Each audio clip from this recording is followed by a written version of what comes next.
The Conjuring 2 is directed by James Wan, co-written by him, Chad Hayes, Carrie Hayes, and David Leslie Johnson, and stars Patrick Wilson, Vera Farmiga, Madison Wolfe, and Frances O'Connor. And The Conjuring 2 takes place in 1977 London, where a mother and her 4 children begin getting terrorized by a demonic presence. Ed and Lorraine Warren travel to England to help them, but they also seem to be haunted by something from a previous case in Amityville. Now, I was super excited to check out this movie because in my opinion, the first Conjuring is probably the best studio-made horror film that we've gotten in recent years. And I will say this about The Conjuring 2, it still has a lot of great, scary visuals and sounds, it still has lots of solid acting in it, but I think it just tries to do a bit too much, and we'll get onto that later. Let's start with the positives. First of all, to me, the single best thing about The Conjuring 2 is this beautiful set of a house that they built from the ground up, and it's all like on a soundstage, and never once do you challenge the idea that this place is real, because it really feels like a real place. And it's just so great how they designed it, because there's just something inherently creepy about this house, because it looks old and dilapidated,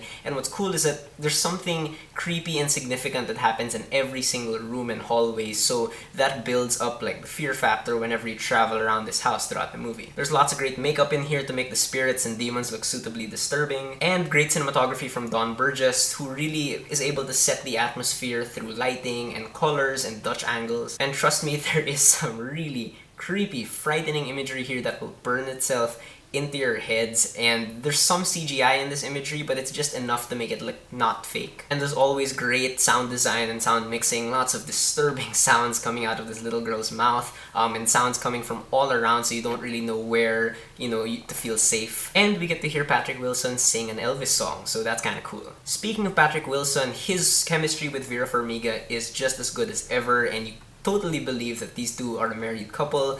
They're a lot more playful in this movie, but what I like is that you can tell that this job is taxing for them. You can tell it weighs down on them to do battle with these demons, but at the same time, they're still very compassionate people, and that's what I like about them so much. I think they're really good heroes for horror movies because they're normal people, they're allowed to feel scared, but they know they have to be strong for other people. And 2016 seems to be the year for good child actors, because we have another one here in Madison Wolfe, who plays the tortured girl for most of the movie, and she's completely convincing. She's just constantly beaten down throughout the movie, and she sells it. Quick shout out to Bob Adrian, who plays the creepy old man in this movie, because he is really, really, really scary. And if there's anything I really like in this script, it's the fact that this script addresses and explores the possibility of these cases being hoaxes, and I thought that was a really brave, intelligent direction to bring this movie. And I don't know how, but you can really just tell that James Wan is having a blast directing this movie, because he really keeps the focus on the story and on the characters. He doesn't seem like that interested in just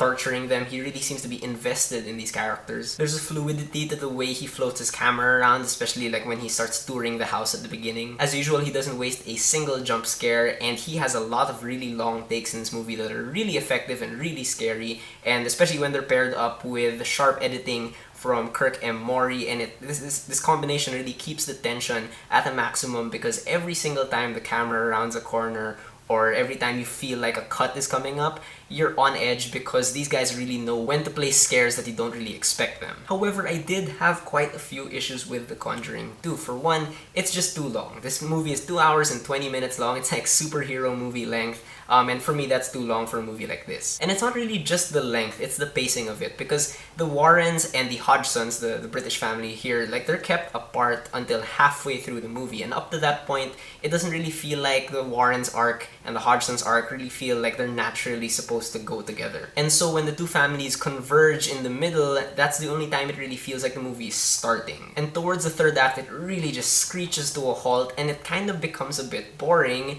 And so because of that, the scares get a lot less scary. I also had quite a few problems with the writing in this movie. For one, they tried to make a connection between Amityville and Enfield, and I don't think it works all that well, because it just feels like they used the last 20 minutes to rush that connection and try to explain everything. But building up to it, I just feel like there wasn't enough meet in there to really earn that connection in the end. I honestly feel like they could have tied the families together much earlier in the movie so we could have developed them more and, gained sympathy for them, because I honestly didn't really care about this family as much as I cared about the family in the first movie. And I hate to say it, but there is some unintentional humor in this movie because there are a couple of scares that are just too silly for me to consider scary. So in the end, I will say that The Conjuring 2 is just an okay movie. Unfortunately, it's a bit disappointing if you're expecting something as good as the first one, but it's still a really, really fun time, especially if you're with friends. I'm still gonna be looking over my shoulder tonight, and speaking of which, here's something I caught in my room when it was Earth Hour and all the lights were off. I swear, I don't know what that is. It looks like a face.